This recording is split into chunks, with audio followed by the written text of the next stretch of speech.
have you ever noticed a dyslexic kid, any time, who was writing randomly placed misspelled words that you knew well?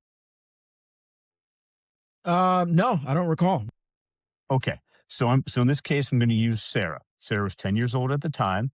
She's writing randomly placed misspelled words. She's in fifth grade. Her favorite thing in the world is swimming. She's on the swim team. She jumps in the pool every chance she can get. I'm going to show you how to correct this for Sarah. So the first thing you're going to do to help teach Sarah is you're going to pull out a laptop computer. Then you're going to type out hero +, what are we talking about? And she's going to copy it until it's correct. Then we're going to swap out hero for Sarah's name. So we got Sarah +, what are we talking about? Then we're going to go to a list of 10 things that Sarah really, really, really likes and 10 things she really, really dislikes. And the first thing on the list she really, really likes is swimming. So we got Sarah +, what are we talking about? We're going to swap out what are we talking about for swimming. So we got Sarah +, swimming. See how we got there? Hey, Delishees, grab a plate and taste the delicious culture. I am your host, Jon Francois. I'm trying to scoot in so the sunlight doesn't get through my face, Russell, like I'm some kind of halo angel. But Russell Van Brocklen, is that how you pronounce your name? Yes, it is. He is my guest this week. He is a New York State Senate-funded dyslexia researcher. We're going to talk about delicious meals, pop cultures, and lifestyles with him today. Russell, thank you for coming on. I love the hat. Is that a fedora? Yes, it is. And just so you know why I do this, it came down to the fact I'm like, how can I do something where people would just recognize me? And I'm a history guy. I teach most of the stuff that I teach my kids is something to do with history. So I was like, you know what? Why don't I put on a hat like a 1950s reporter? And it seems to stuck because people see the hat and they're like, hey, you're that guy with that weird hat that I see all over the place. And, that's what I'm looking for. I love that 1950s reporter vibe. I have told my wife that I could possibly rock a fedora. I think she gave me a mixed reception, but I'm going to prove it to her. I mean, can you get those in any store like a JCPenney nowadays? I got it off Amazon. There you go. Are they expensive? I don't know how much they go for. $20-25. That's not bad. I have a few because when I travel, I tend to put it on, but this is not the most comfortable thing to sit on a plane with. Oh. So I end up putting it on my lap because if I put my luggage, you know what the luggage is now? It means like you have to do the little carry-on thing in a little backpack and that's all you get. Because I swear, I go on a plane. It's like, you want me to pay $50-$60 each way to check a bag. I'm like, I can just buy this. I'm like, forget it. I'm not doing it. The last few times I've flown on a plane, I've been just by myself. And let me tell you, I am the most economical person. When I fly, I want to carry everything in a small backpack that I could easily carry on into a plane. I do the basic economy thing. I got to say RIP to Spirit Airlines because I think Spirit was like the last flight that I flew where I just had a small backpack that I could just kind of tug in under the seat and that's it. Because once you get into the luggage and the checking in and the fees, it's like it just becomes more complicated than it needs to be. Well, I know. So like when I do it, I bought one of those little pieces of luggage that went on my big wheeler one. Yeah. And you know like how you have the ones that just max out what you can possibly carry on. Then you got a one that's a bit smaller. Yeah. I got that one that's a bit smaller. So I got that. Then I got a backpacked Mellow Bean. And because I have a physical disability that I'm not going into, but it allows me to be one of the first to board. I always get it. I always tell them because of the disability I have, I need an aisle seat and no, I'm not paying for it. It's under the Americans, whatever the Disability Act is. Yeah. And so I make sure they all know that. So I get I get an aisle seat and then I get on, I put that one up there and then my little backpack thing. Yes, you can actually fit it under the seat. Yeah. So that's what I do. And that's what I carry with me.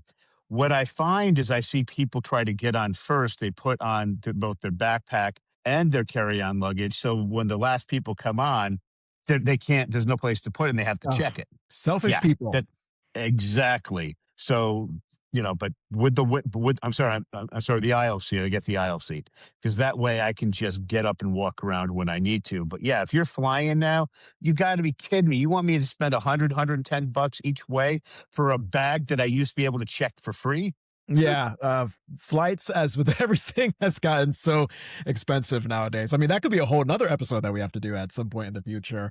So why is the fedora hat uncomfortable on the plane? Is it because of like the Well, how yeah, you? just look at the back part of it. Oh yeah, yeah, yeah, yeah. Has that flippity uppity part in the back Yeah. where? So Yeah. so I tend to just put it on my lap when I travel because I've done almost 300 podcasts. Actually, no, counting the ones that, yeah, I'm right around 300 podcasts total now. Congrats. So yeah, when people see me, they're like, "Oh yeah, you're that guy with that like 1950s hat." I'm like, Yeah, "Yeah." So that's how people remember me. the fedora hat podcast guy. I love it. Yeah, no. So I would imagine, like with a pillow, even with a pillow, the fedora hat is not Oh really no, no, I comfortable. just put it on my lap because I'm not going to have it crushed in the cabin. That's And good. yeah, I tried putting it in the suitcase. Not a good idea. Yeah, Um, yeah. so basically, and the other thing that I learned, if you want to just people know about podcasts, there are all these crazy rich people who go online and they will literally create avatars of themselves so they can Mm. come up with a script with AI and just they don't have to worry about taping or showing up. And when people find out, they freaking hate it. So if you look at my background, you see the door, you Yeah, see some little hairs here or there, you yeah. know this isn't perfect. So you know that's me, not some AI generated whatever the heck it I is. was gonna say, because it looks like this kind of light greenish is your favorite color, because you seem to have a shirt and a wall that has like the exact same sort of light bleak greenish color. Am I wrong on Yeah, that? and people wonder why I do that and how come I don't have the professional background and everything. I don't have These one. are subtle imperfections Yeah. that I put in so you know that I'm not an avatar, so that you know that I'm not some AI generated nonsense. Yeah, AI is insane. I mean, there are AI podcasts out there. There's an AI actress, Tilly Norwood, that literally was interviewed by the New York Times as if she's a real person. That was kind of bizarre to see on their website. Um, so with the AI podcast, I was tempted for a second. I was just like, oh, in addition to making my own real podcast, what if it would what if I could just like kind of be like a doctor in a laboratory and create something from scratch, because I just like creating things. And with AI, Mhm. I saw it as like another semblance of creating things. Now, of course, that's conflicting because, we've seen all the stuff about what AI can do to the environment. But what do you think about the AI podcasts that pop up out there? Do you think there could be I some? think you ought to just take them and throw them in the trash. People don't want it. Why am I doing so many freaking podcasts? I'm doing 3 podcasts today. Why? Because to get what I want to do out there, this is how it's done. Yeah. The podcasters are the gatekeepers. Now think about if you're an AI agent and you want to know, well, what are people going to like? What is it? They like Google, the traditional Google search algorithm, and agents love podcasters because you have to personally vet people, have them come on, think it's good enough to put out there, and they know this isn't something that people can, like, how do we do search engine optimization? None of that stuff will work because this is real. And Right. that's why I do so many of them. Are you burned out? Because you say 300 podcasts, and I'm like, oh my God, this guy is either having the time of his life or he's just burned out talking about himself. Maybe. I'm not burned out. It's just you have to do so many to cut through the noise. So I want you to think about ever watch this show called Shark Tank? No, but I've heard of it. Okay. Half the sharks are dyslexic. Yeah. Okay. And So and just to clarify for me and the audience, this is the show where like people pitch like these big business people like ideas on how to oh, create. these are people that have gotten up to maybe a couple hundred grand in revenue, maybe a million, Okay, and they gotcha. want to pitch there, then they turn it into 50, $100 million businesses. Entrepreneurship Yes. competition. Okay, go ahead. Well, yes. So they go and they pitch there. Half of them are dyslexics, make up less than 10% of the population. It's Barbara Damien and Mr. Wonderful, the bald guy. And those 3 are dyslexic. What they tell you is you got to figure out social media. So how do people figure out social media? They try to get something that goes viral, which normally is something kind of ridiculous. It's a flash in the pan. Okay, I don't do that. I'm going the other way. I'm grinding it out, one podcast after another, Yeah. getting a couple hundred views per one. Okay. I've been on some podcasts where the guy has like 1.3 million YouTube followers. Wow. Okay. And that gets seen by a ton of people. So the idea is just to keep going on and just grinding it out each day, where I'm at least doing one podcast. I try to do somewhere between 5 and 10 a week, at least. Hmm. And it just over time, it gets things out there, and podcasters have a lot of influence with their audience. So it's just what I find to be a more high quality, sustainable way. Because when I do a podcast, it's going to be on your thing forever. Now, Okay. I got to ask you a sort of shop talk question. Sorry, Hmm. audience, but you and I, just to be clear and discreet, we found each other through the Podmatch service, Yes. which matches up hosts with guests who can come on their podcasts. So, do I need to create an account as both a host and a podcast guest, or can I like have that in one thing? Do you know about that? I really don't know. I know a lot of a podcast host will also be guests. Yeah, because Okay. that's the problem that I struggle with. I could do a lot of producing. I could have you on podcasts. I have no problem doing guest outreach and producing the podcast by myself. What a goal that I've been trying to maintain this year, and I've had sprinkling of guest appearances on other podcasts, but I Mhm. definitely could be doing a lot more guest appearances on other podcasts. It's tough because we're all busy and we all have our own schedule. But if you're driven, and it sounds like both you and I are, I think the time can be made to make that happen. Yeah, but it also depends on what your goal is. Because you have your own show, you're building up the credibility, you have a lot more control over it. For me, people tell me, well, you're just renting other people's audience for a time. And I said, Mm, yes, but I'm dyslexic. You have any idea how much, you know exactly how much effort it takes to go into being a podcaster. yeah, it's a lot, Here, I just show up. right? I do And some research. Yeah. I know, and I, as someone who loves control, I would think that, oh, I don't like that, but in the recent podcast appearances that I've done, there is a very calming, liberating feeling of just like, oh, I don't have to be responsible for the editing, the sound quality, the clips for this appearance. I just need to go in and just be my natural personality self, and they'll take care of the rest, Yes, exactly. So, um, and for me as a dyslexic, there's no way I would do what you're doing. It's too much work. And this way I can go on. And what has helped me out tremendously is I have 258 5-star reviews. So now when I go out there, I can say, hey, I have over 250 5-star reviews. And what that tells people is what I'm doing is real, and not some, uh, and not some made up stuff. 'Cause how can you go on and do it that many times? People are shocked at how many of these that I'm doing, and it gives a tremendous amount of credibility. And to bounce off of, you had mentioned a few times that you are dyslexic. I am very curious, because I've heard of that term quite a lot throughout my life. And I don't think I've ever actually searched the basic layman terms definition. Can you give that to us, the audience, and for myself primarily? What is dyslexia? How would you define it? Well, I don't need to find it. I can go and show you the science. Go ahead. This is the top book in my field. It's All called right. Overcoming Dyslexia by Dr. Sally Shaywitz from Yale. That's dyslexia. See how the back part of your brain has all this neuroactivity? Right. See how the back part of mine has next to nothing? Okay. And then you see how the front part of mine's about 2.5 times overactive. Gotcha. All right. Okay. So we need to shift from back here to up here. Now, to understand what this is, typically what I do is I don't give tips, I give Right. solutions. So just to clarify for anybody that may not be watching on video, you showed me a picture within the Overcoming Dyslexia book, and I believe the non-dyslexic brain is the one that was sort of gray colored in, and then Yeah, there was. let me give you some better explanations of Sure, what go that ahead. is. Go ahead. So in the normal brain, the back part has massive neural activity. Okay. But the back part of the dyslexic brain, almost nothing going on here. Nothing. That hole that I saw in the picture of Yeah, the that whole dyslexic brain. Yeah, yeah, yeah. yeah. But the front part of the dyslexic brain is about 2.5 times overactive. Got it. Okay. So to understand what it is, I normally give you a solution, like how to, because the biggest problems parents come to me with is the kids are writing randomly placed misspelled words. Takes about 10 minutes. I can show you exactly how to fix it.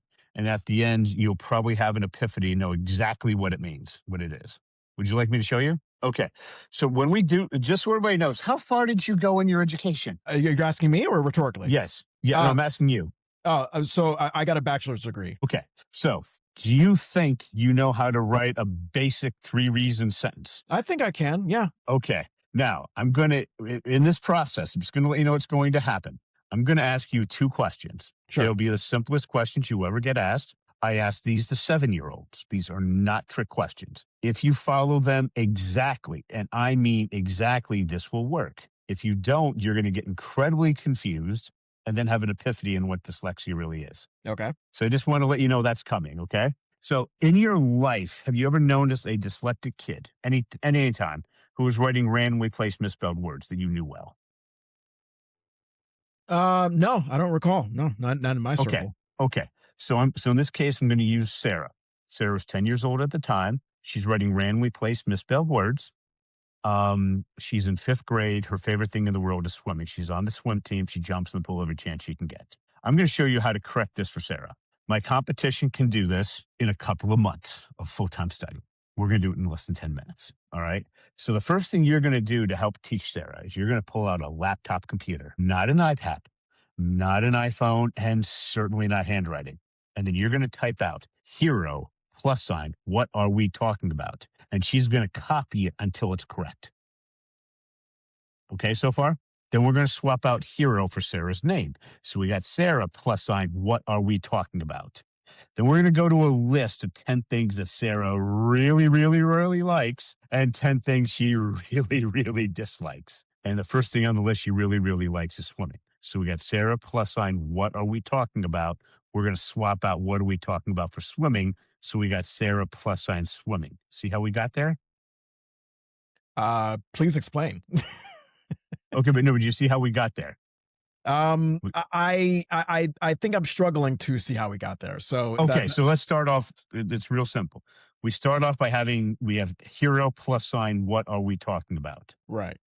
Sarah copies that until she got it down correct. Okay, then we're going to swap out hero for Sarah's name. Right. So we got Sarah +, what are we talking about? So then so now we're going to go to a list of what she really likes. The first one is swimming. We got Sarah +, what are we talking about? We're going to swap out what are we talking about for swimming. So we got Sarah + swimming. I see. Okay. Gotcha. Okay. So now I'm going to ask you those 2 questions. These are 2 of the simplest questions you've ever been asked. If you answer them exactly, this will work. If not, you're going to get incredibly confused and then have an epiphany in what dyslexia really is.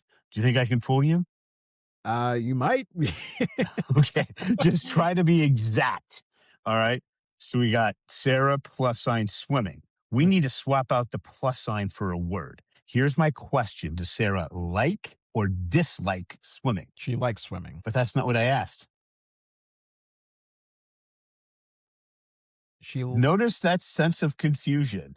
Are you ready to try it again? Yeah. We, we got Sarah + swimming. Yeah. We need to swap out the + for a word.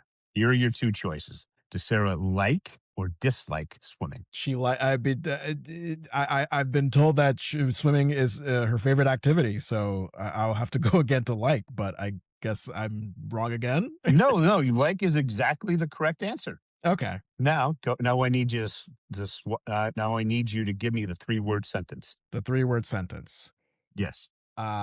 Sarah likes swimming. But that's not what I asked.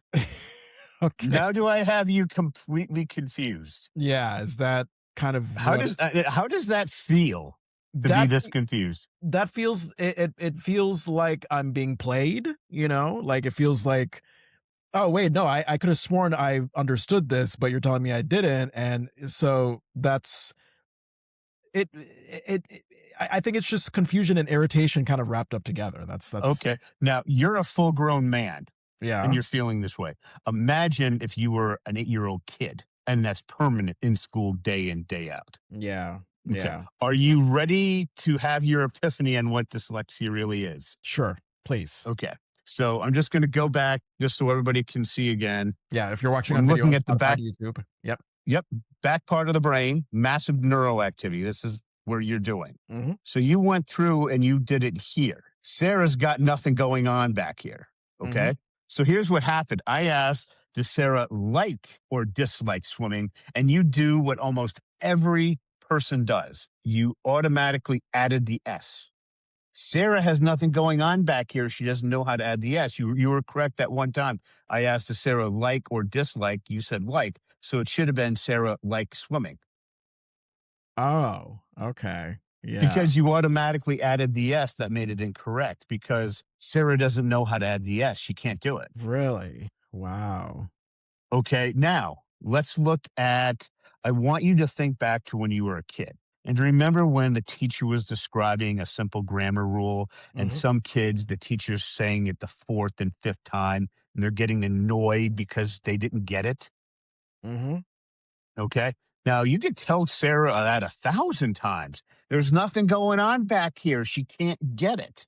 So we have to use the front part of the brain. Now, the front part of the brain deals with word analysis. So how we fix that is we'll just say, Sarah, read what you just wrote out loud. Sarah, like swimming. Okay, Sarah, read it out loud again and answer this question. Does that sound generally correct? She's going to say no. Then I'll say, Sarah, fix it. Sarah likes swimming. And then we practice that for the other 9 likes and 10 dislikes. I wonder what's the success fail ratio of dyslexic people that have to go through that. Is it, I mean, I would imagine it must be complicated to uh, get it right eventually, right? Well, Just, yeah, that's why we practice it like another 19 times. yeah, yeah. It's just And massive repetition. We right. do that all the way through. I'll give you an example how far we go. One of my students, he's not dyslexic in the least. His name And is what, and Grayson. just to clarify, what age level do you work with? You work with, We work anywhere typically from 8 or 9 up to adults, right? okay. PhD students. So just to give you an example how far we go. Grayson is not dyslexic in the least. He's just your 99th percentile student in math, 99th percentile student in science. He wants to get his PhD, worked for NASA to terraform Mars. So he has to publish in a peer reviewed journal, getting past a desk rejection, and he will be rejected by the reviewer. You miss a comma, you get rejected. So we have to show him how to do advanced body barographs using a more advanced version of what I just showed you, and then how to come up with a unique problem statement and a unique solution. All right. We're showing him how to do all of that. How old do you think Grayson is? He's a little on the young side. Oh, I don't know. The age of 10 pops into my mind. Well, that's exactly how old he is. Ah, all right. We're looking to have him have that rejection by 14 or 15. And then I met another podcaster who's on a board of directors of one of our top 10 technical universities. We'll arrange to have Grayson go and speak to him and say, I want to get published so I can do my PhD thing. This is what I need help with. Can I work with you on it? If it takes another couple of years, who cares? Once he's published, excellent chance of getting into his doctoral program, then going to work for NASA.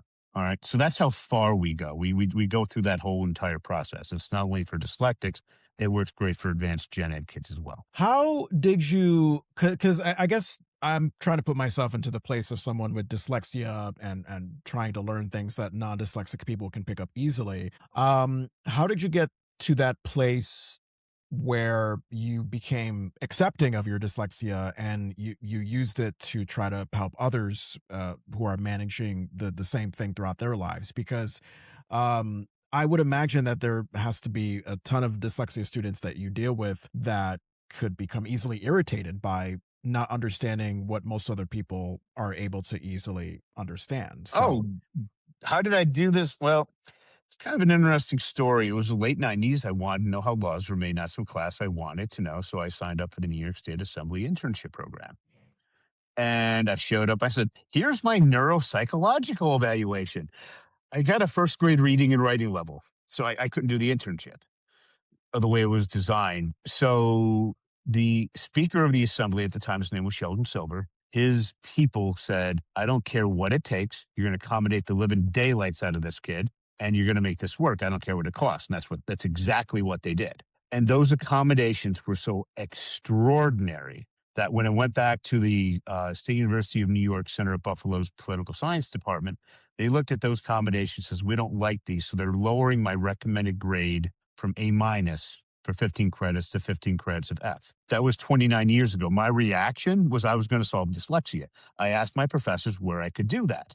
And they said, well, if you want to force yourself to learn to read and write in grad school, best place to go is law school if you like politics. So that's where you read and write more than anybody. So I showed up to audit 2 law school classes. My second day in contracts, the professor called on me. He tried to squash me. They use the Socratic method. If you don't know the answer, nobody does the first week. They literally will ask you questions you can't answer to embarrass you publicly until you adapt. It didn't happen to me. He went after me. I answered his questions. Then I went after him, which kind of baffled him. And then we go back and forth, 5 minutes, 10 minutes, 15 minutes. He throws up his arm and said, Russell, you couldn't be any more correct. In the interest of time, I have to move on to the next case. So I learned to read within a month. I learned to write within a couple of years. Then I went back to the New York State Senate. I said, I found a solution for dyslexia. I want you to fund my dyslexia research program, which they don't do. But my senator was the majority leader of the state Senate.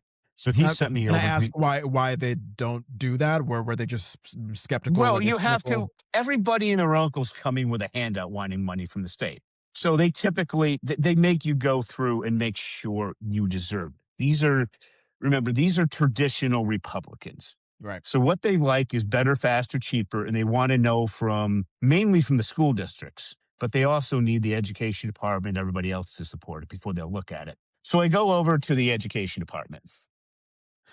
Remember, I'm coming from the majority leader's office, so they have to take me seriously. They said, where's this out of? I said, Buffalo. And they said, okay, we want a New York State SUNY distinguished professor in psychology. They're top ranked that say there's something really here. We should go forward. They said, you missed that, you're done. So that can't be that hard. I go out to Buffalo. There's 2 of them in the whole Western New York. Yeah. One just happened to be the professor who gave me the evaluation, started this mess. Her name was Dr. Eileen Halichka. 20 hours of testing over 3 days from the smartest woman I ever met. Okay. Yeah. At the end, she said, I tested this kid a couple of years ago. His confirmed first grade reading and writing ability. He's going from the part of his brain that doesn't work to one that does. When that happens, his writing's at the 70th percentile of earning grad students.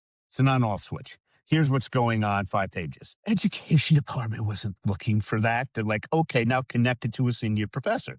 There's one person that makes sense in Western New York. I go back. I was told it's going to take years. I did in under 2 weeks. Wow. Notice how I'm doing really good in grad school. Then I enter a university-wide competition, get 15,000. First student we work with. Her name is Michaela. She's a super motivated, super intelligent high school junior with writing at the 8th grade level. So we give her a writing test for going into graduate school, which she promptly scored in the 0 percentile.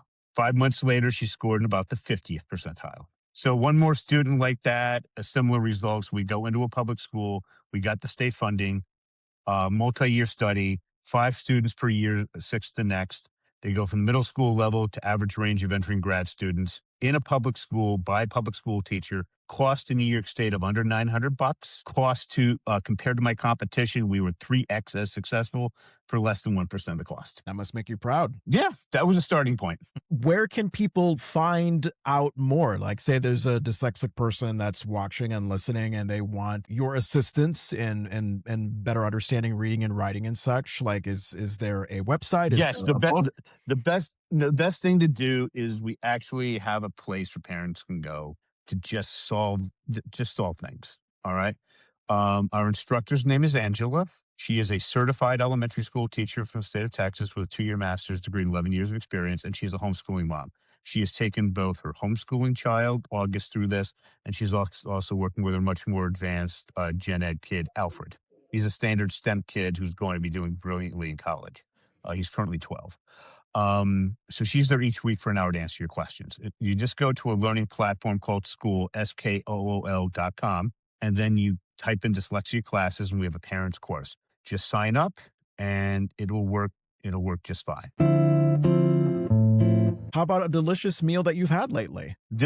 I'm on kind of a diabetic diet because I had to lose weight from working so hard creating all this stuff. So what I do is I don't know if you've noticed this, but a lot of the stores down there, a lot of the restaurants will just get stuff and just nuke it, essentially. Yeah, like All right? microwave it. Yeah, essentially, you go to any of that's pretty much what they do. Yeah. So after looking into that, I went down yesterday to my local supermarket. It's called Hannaford, and they had Yep. these really good center cut pork chops Where where with where where are this you based, by the way? Because I have a right Hannaford too. outside of Albany, New York, our state capital. Oh, cool. I'm in Vermont, so we have Hannafords too. Yeah. Okay, yeah. So I just go down and they had these I like how they put all these spices on them. Mhm. So I just brought it back, put in this glass cooking thing, put tinfoil over it, tossed it into the oven at 350 for an hour. Okay. I want to make sure it's cooked. And then I take from Hannaford, they got like that $8 salad thing. And I got the big thing of cherry tomatoes. I just put those together, throw on a little bit of the zero fat zesty Italian and shake it up Yeah. with another bowl on top. And then I got a bunch of that French bread and I cut that into a sixth. Ugh. And then I put a little bit of healthy choice stuff on it. And that's good. But that's typically what I eat like a half of a quarter pound of the pork chops, and I put the rest away, and I just nuke it for the other 3 meals. That is very smart, very delicious, cooking that you did there. Oh my god, that's Well, great. no, I mean, just think about like going to if you go to a chain, that's what they're doing. They used like near us, we have Schenectady County Community College. They have a 2-year chef program. They used to just couldn't hire enough. Now these guys can't find a job because they'll take you or me, train us in not that long, and make us chefs. Okay, Mhm. they're just taking stuff from Cisco, and I'm like, okay, the heck with it. So I go down to Hannaford and I find the things that the meat that they wrap up. I buy new ones each day typically, Yeah. and that's what I eat. And as far as when I go out to a restaurant, I always like a salad. Well, that's how I do the salad thing. And I like the bread. Now I'm supposed to be eating wheat bread, but I like the fresh stuff. I just keep it within a smaller proportion, and that's what I'm eating now. And that's helping me lose a lot of weight, but I don't feel like I'm being deprived because I'm eating the same thing I would in a restaurant. I'm just eating more reasonable portions. Mm. And when you say the healthy choice stuff, are you talking about like the healthy choice Oh, frozen? I'm sorry. When it comes to like I'm not doing margarine or butter. You know, there's certain ones. I forget the name of it, but it's much more healthy compared to the other ones. And I just put a little bit on. Right. Okay. And that's the same stuff I would get eating out. Maybe not quite as good, but it's close. And I'm spending a fraction of what I would spend, to eat out. I mean, yes, groceries are expensive. Restaurant eating is expensive, but if you had to choose between groceries and restaurant, smart grocery shopping and sort of meal management via going to your Mhm. grocery store like you have, that's the way to go. So yeah, that I mean, you could literally teach a smart economy class based on what you just said. So Well, that's basically, wonderful. the idea is I eat out I hardly ever eat out unless it's for some social reason. But this is not the cheapest way of doing, but compared to like one of my friends just went out and he went to Wendy's and he got a baconator. Mhm. I said, for what you got for a baconator, one meal, I can eat for like 3 or 4. Yeah, there you go. And once you do the math, that's like a I feel like the last time I ate out, I was telling my wife this the other day when I used to live alone and I cooked every now and then, but not as much as she's comfortable doing. I must have gone to McDonald's like once a week or once every 2 weeks because when you live alone and you don't like to cook, then yeah, you're going out to eat like it's like whatever you do every once a week or every Yeah, 2 weeks, whether it be I'm going not to a cook. yeah. Yeah, but think about what I used to get the stuff and I used to get all the other stuff and put things in the freezer. Now I don't do that.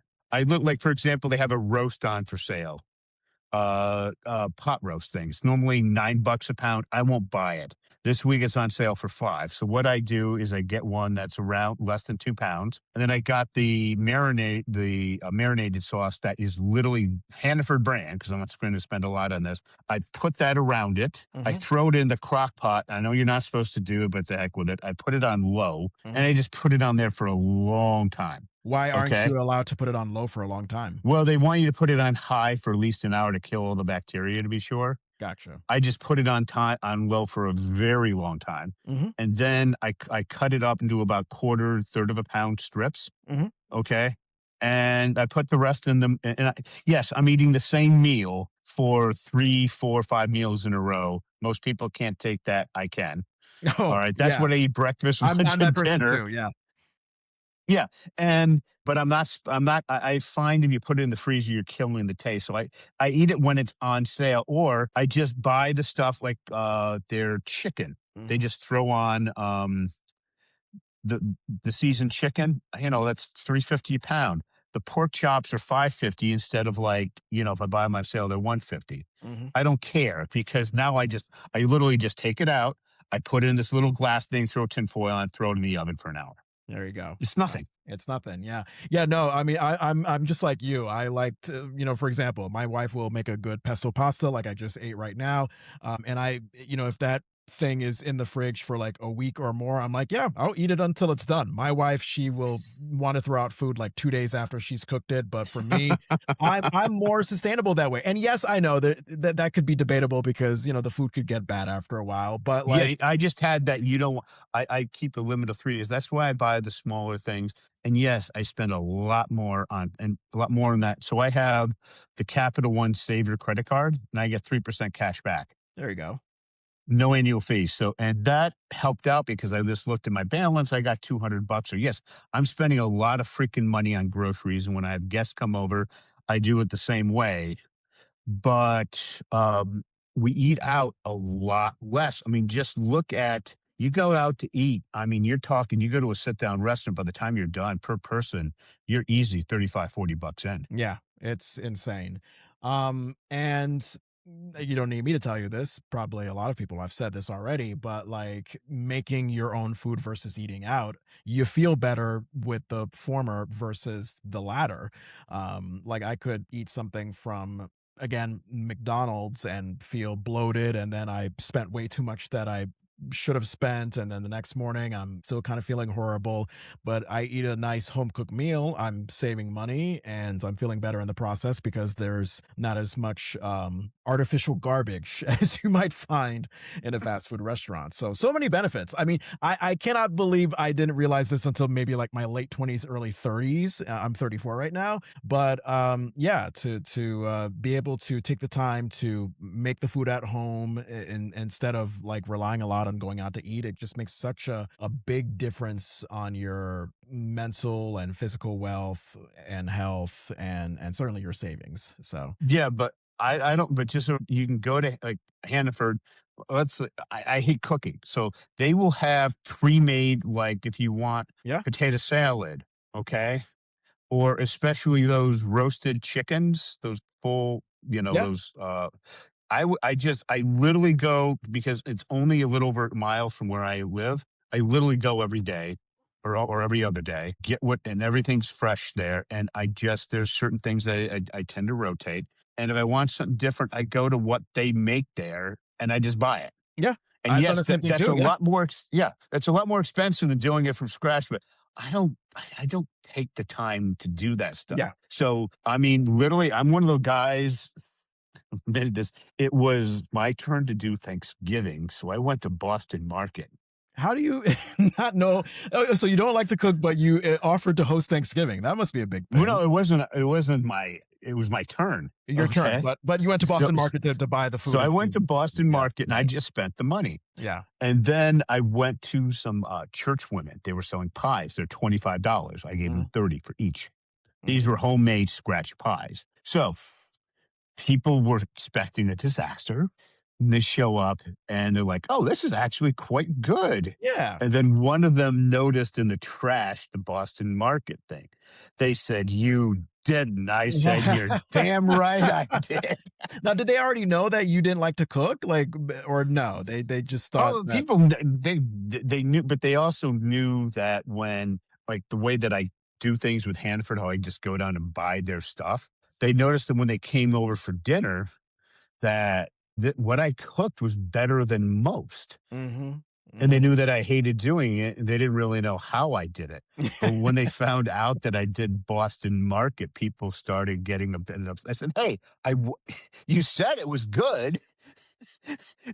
So I what are just didn't spend 2 to 3 days cooking. I just bought it that morning." I'm curious, what are all the Boston Market dishes you bought, and how much was it all to do the Thanksgiving total? Oh, it was a couple $100. That's not bad. Like, for how many people?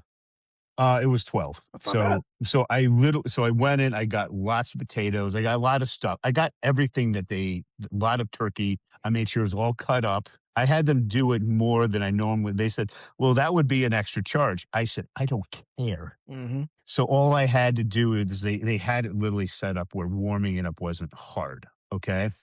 And then the pies were already made. The people said, "Oh, these are some of the best pies I ever had." They're like, "Wait, how did you do this?" I said, "Church grandmothers." Yep, that's the secret sauce. I love, yeah, Exactly. yeah, I'm definitely with you on the pre-made meals, because when I got to a point where I was sick of, like, ordering HelloFresh and making those meals, I'd just be like, "You know what? Let Oh, me just go to, like, Market 32, let me go to Hannaford and get myself a pre-made chicken whatever thing."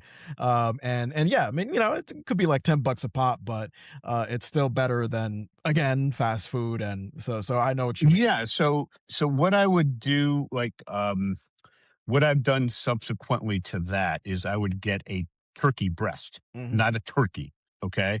And I would cook that up. And then I have Cutco knives, the really good ones. And I'd chop that up. I've learned that I could do mashed potatoes. I don't peel the potatoes. I just chop them up, and mhm. people like that. And then I noticed that I can do a vegetable.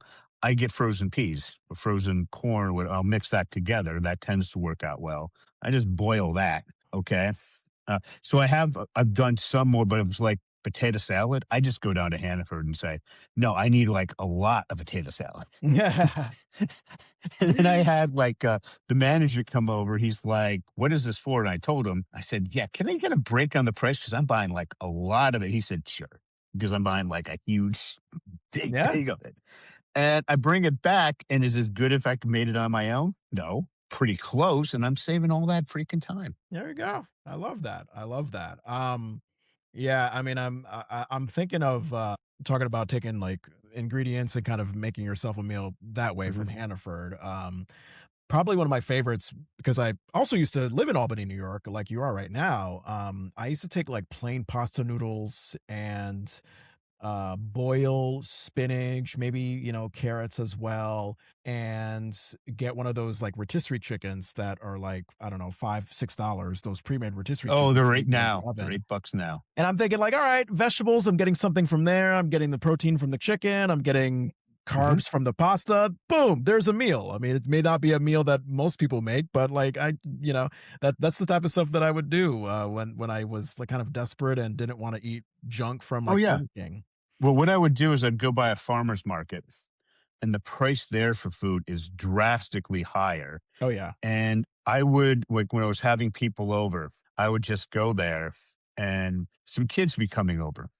And these farmers are selling like fresh blueberries. Mhm. And I'm buying like $30 of just the blueberries. And I said, "Oh, the green beans." I just kept putting them in. They're like, "What?" They're like, "What are you doing? Feeding an army?" I said, "No, I'm feeding guests coming over." So they come over, I dropped 100, $150 at the farmer's market for this one meal. Yeah. And then I go down to Hannaford, and honestly, what I got the barbecue chicken, the chicken that they had barbecued. I Yeah. had with the stuff on the seasoned pork chops. I picked some of those. I knew what people wanted. All in, we got like 11 people over. I'm about $200 in. Mhm. People said it was absolutely fantastic.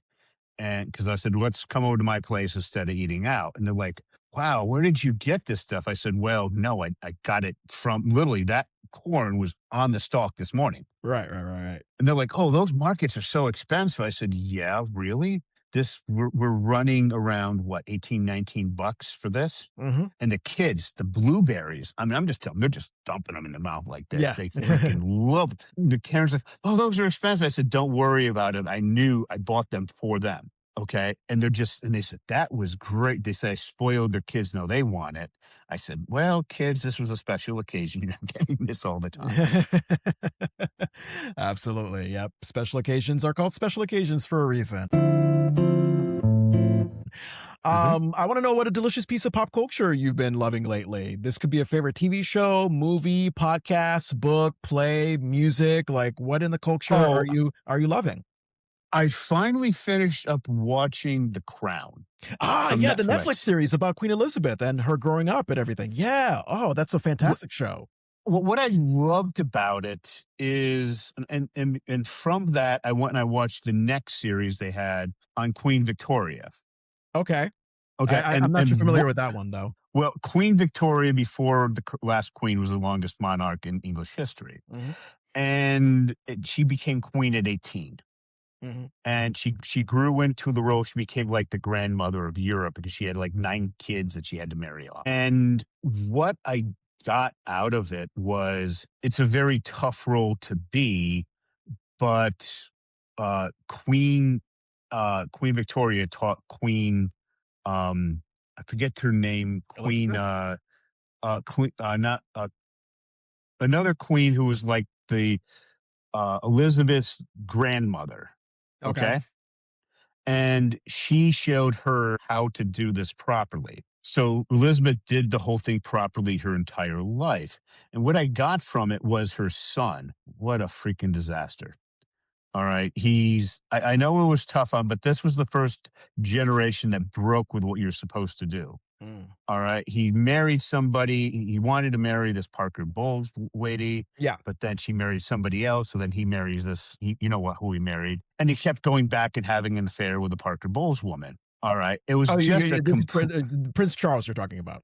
yes, Prince Charles. Yeah. So at the end, what I think illustrated the point, because after everything I've read, everything, his oldest son got kind of disgusted with what his father was acting. So he went out and he married this fantastic woman. Okay. You're talking about And William? Prince William? William, yes, Yeah, yes, Prince William. Catherine. Yeah, yeah, yeah. Yeah, he married Catherine. You notice that they're having a real serious family. They have kids, everything. He's doing it just right. Mhm. The British people are spending all this taxpayer money because they expect, like we expect our president, haha, to represent the best among us. Mhm. I don't think that's happened with the baby boomers. I think it worked good with the previous World War II generation. Yeah. And so William's doing it right. And what I loved about the end of The Crown is they said, the guy who played her, Elizabeth's husband, said, when we go, we're doing it right. But the lot that follows us, they're going to screw this up completely. Mm. And they're right. The Queen Mother lived until she was 102. Right. I was hoping the Queen would have lived that long. She unfortunately passed away at 95. I think it would be better if Charles was still the Prince of Wales and not king. What do you object as to, like, his role right now as king? I object to there is when you're born into this and you decide to accept it.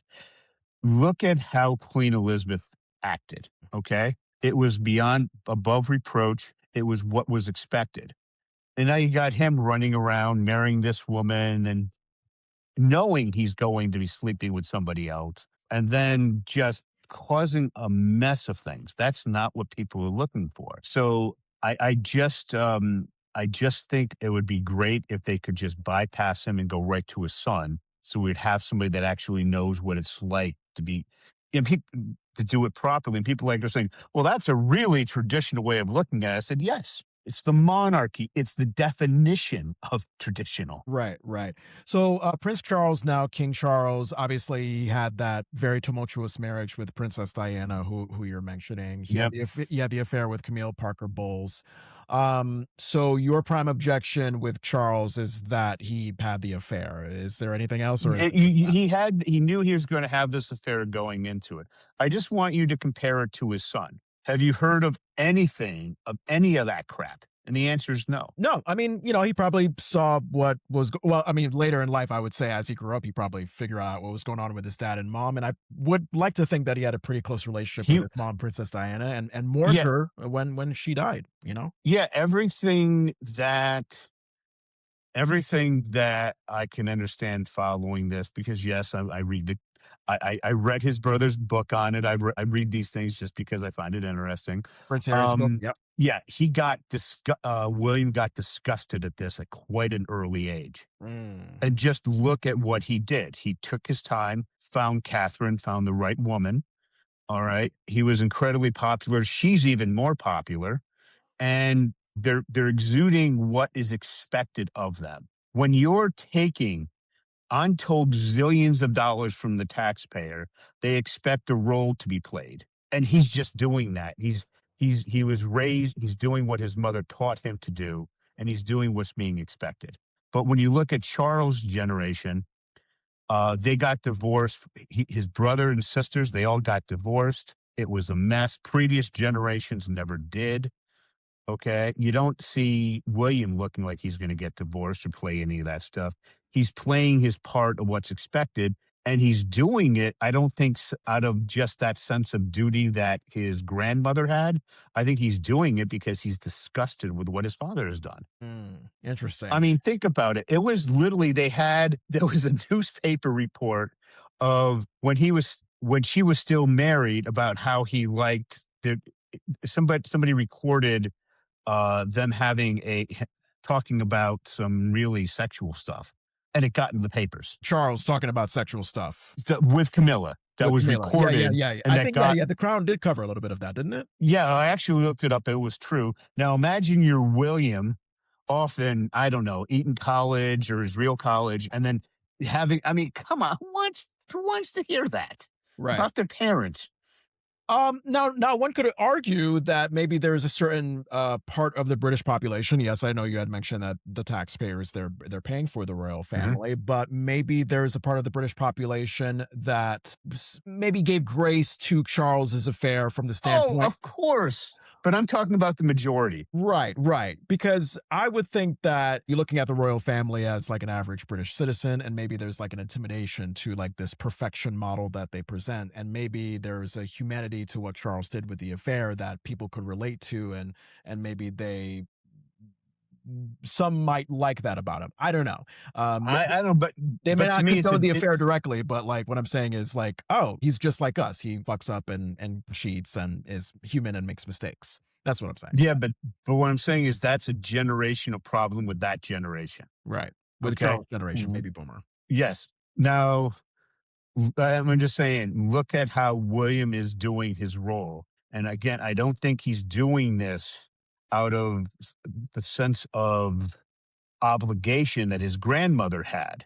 I think he's doing this because he grew up with this pain. Literally, Charles had Harry. Then after Harry, the whole thing went to hell because Diana gave her an heir and a spare. Then after that, he was pretty much done. I think he's just kind of a selfish guy. I think he's just kind of, he's just exhibiting the things that a king shouldn't have, and it should just bypass to his son. But it's not going. I just assume he's going to live as long as his dad, if not longer. He'll be a king for another 22 years. William won't become king until he's probably in his late 60s or 70s. Got it. So I'm guessing you don't have the kind of thoughts about Prince Harry and Meghan Markle leaving the royal family the way that they did and having their tabloid coverage. I loved watching Suits, but if you read their book and anything about it, he went after her, and then she targeted him. I mean, look at where she was going. Suits was winding down. That was going to be the high point of her acting career. Now she grabbed the brother of the future king of England, and she just pulled him right out of that place and sent him off to Los Angeles. What I find interesting about them is she wanted to be like, a billionaire, but they're given just enough money so that they can be the royal pets of billionaires. They're never going to have any real money. Okay. After what they earn, they have to spend, you wouldn't believe what they got to spend on security. That's all on them. All right. Right. Well, yeah, I mean, those two are very interesting because I know that they did not like the coverage that came, the attention that came with becoming the royal couple or one of the royal couples. But at the same time, ironically, you would have their critics comment that like, oh no, you guys seem to be doing things that attract attention. So it's like you're kind of you say you hate it, but you kind of love it. Like Meghan doing her cooking show. I know she had a show on Netflix where she invited celebrities onto her home and made it seem like, oh, this is a genuine home and I'm a genuine human cook and this is natural, but it just seemed all artificial according to her critics. Prince Harry, I know he had critics about his book and how he's exploiting his drama with the family. So Very interesting how the tabloids cover that couple and how they how they're perceived nowadays. So, Oh I yeah, well, she likes the attention if she can control it. I'll give you an example. This is right from their book. This is I think before they were married, right around that time. There was a royal event. So to give you an example, his aunt, Princess Margaret, the younger sister of King Charles, she says, "Just send me anywhere." She's done over 20,000 events. Okay, so they go to an event, and it's something like, come and meet the mayor of this little town, the head butcher, whatever. So Megan shows up and she wants to come in, hi, and out in 15 minutes. And Harry's like, that's not how it works. We're not out in 15 minutes. We're out in 8 hours wow. if we're lucky. A full day. And we're going to go and meet Oh all god. these, this is the local car dealer. Okay. This is the kid who won the local spelling bee or whatever.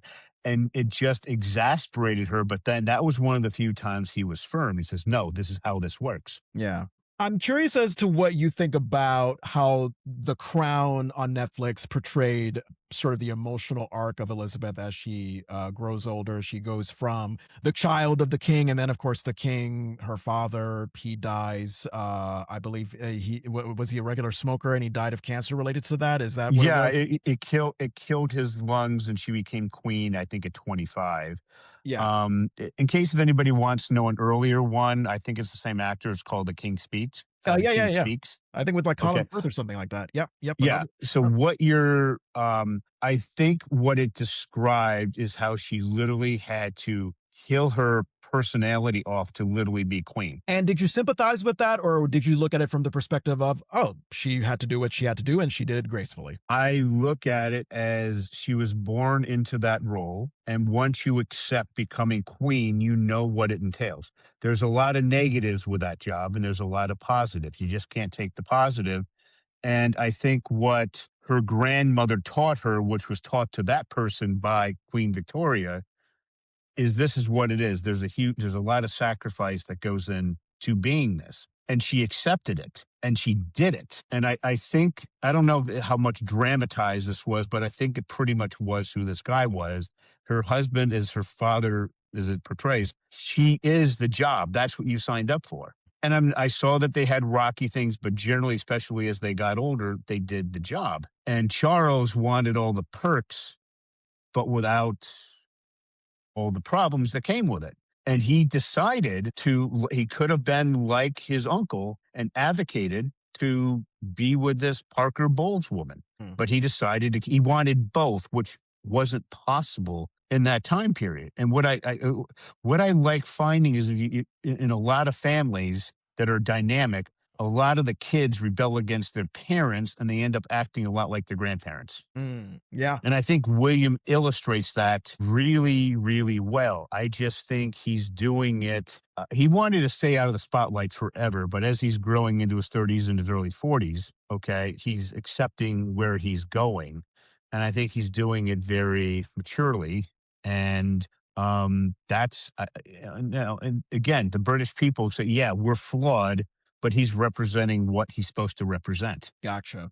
I don't know. I mean, with William and Catherine, they seem like well-intentioned people, but I'd also get the sense that they really, really want to let you know that they are polished and presentational. I mean, Catherine, that controversy she attracted when she wanted to like give people a photo update of her, and it was a clearly photoshopped update. This is like since her cancer diagnosis came out, so she Mhm. got a lot of flack for the clearly photoshopped update that she gave. So, I don't know. I mean, I mean, personally, I tend to sympathize more with the Prince Charleses and the Prince Harrys.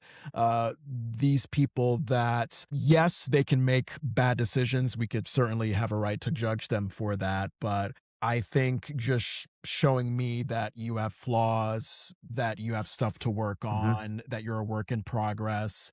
I don't know. Call me crazy. I just like to see that in my royal family. I mean, with Charles as depicted in The Crown, God, I mean, his parents not being emotionally present as they could have been. They had a Oh, his father sent him to this hellhole. yeah, He, this military you school, this know, sort of buttoned up military school to set him straight because he was kind of yeah, misbehaving. Yeah. and that's not him. He's not somebody.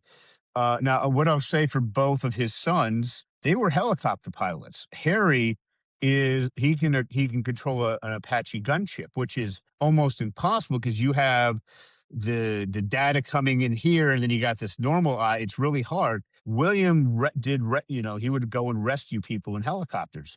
Mhm. Okay, Charles was none of that. He was your typical academic kid.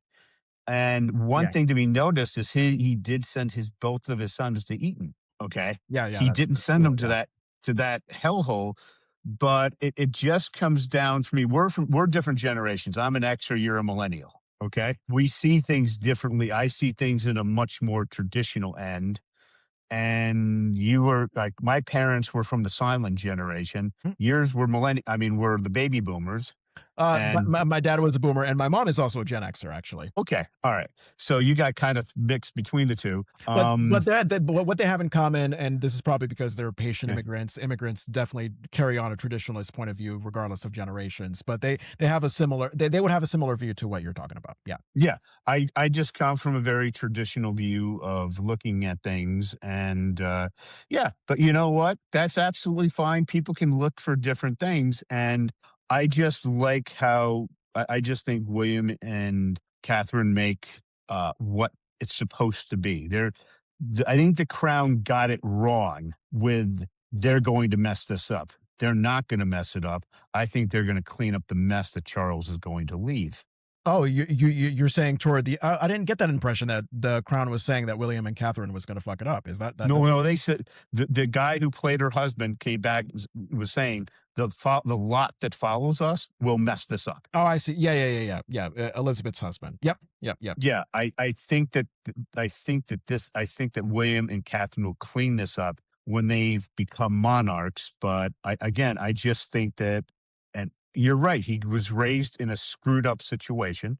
But I just think generally his father's a pretty selfish guy. And I have very little sympathy when you got a 32-year-old man marrying an 18, 19-year-old girl and you're going in knowing you're going to cheat on them. Marriages fall apart, but he knew that going in. Right. Yeah, you know what? Definitely going into the marriage, I think deep down Charles and maybe in some sense Diana knew that they weren't compatible. Um, and yeah, I mean, you could actively stand up for yourself and say, I'm not going to do this. But I think that Charles, he felt the societal pressure, like, oh shit, like this is what I got to do as a royal. I have to marry the ideal, perfect future queen, and that's what he And decided to do. I'm not making excuses for him. I'm just saying that, like, yeah, he must have felt like shit. This is what I got to do, and then the actual feelings of not feeling for Diana the way he felt for Camille Parker Bowles caught up to him, and then he had that scandal. So yeah, yeah. yeah, I'm just saying, imagine you were to marry, like, how old are you now? I'm 34. Imagine you were going to marry an 18 or 19-year-old, Hmm. knowing you were going to cheat on her. Yeah. Yeah. Okay.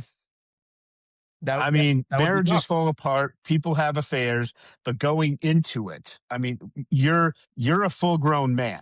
When you're 18 or 19, I'm sorry, you're still a child to me. You're still a Right, girl. right, right. A delicious thing that happened in your life lately. I got to find out that one of my kids, who was just one of the most severe cases of dyslexia I ever saw, actually passed all his end of year exams. Oh, wow. And, Actually passed them in college. He yeah, was going to flunk out, but he just passed all his tests with B's and C's, but he passed them all for the first time. awesome. How severe was the dyslexia, if I may ask? Well, he was reading and writing at the fourth grade level. And he's how old? 18. 18. Gotcha. And, He started going to college at 16 at the community college and kept flunking. yeah.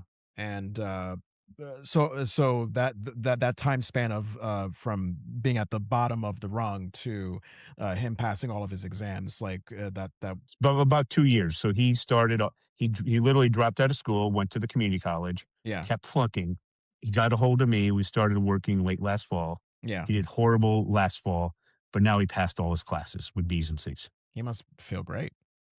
Oh yeah, Did he have because now he said I can go on, and I said yes. Then you can go into a 4-year college, and you'll be fine. Wow. And did he feel like at some point that he wanted to give up? Did he feel hopeless at one He point? always felt like he wanted to give up. I said, give it time, but he said the landmark college would have taken years. His parents couldn't afford it. He's at his local community college, so it didn't cost his parents a heck of a lot. But now he can do it. There you go. Wonderful. Very inspiring story, Russell. Thank you. Keep on doing what you're doing, and remind people once again how they can find you if they're interested in learning more and maybe seeking your services. Best thing to do is just go to a platform called school.com, type in dyslexia classes, and we have a program there for parents. Just sign up, and we can walk you through how to take care of all this. Love it. All right. Listen to Delicious Culture wherever you get your podcasts: Apple, Spotify, iHeart, Amazon, SiriusXM, etc. Spotify, leave us a 5-star review if you like us. Leave us a written review on Apple Podcasts if you like us. Email thedeliciousculture@gmail.com with any feedback on this episode, and at The Delicious Culture on Instagram and TikTok. Follow us at The Delicious Culture. Russell, we got to do this again. We definitely have more to talk about in terms of the crown and the royal family. Thank you so much for being on the podcast. And I don't want to make you late for your doctor's appointment. So for all of you listening and watching, let deliciousness ring.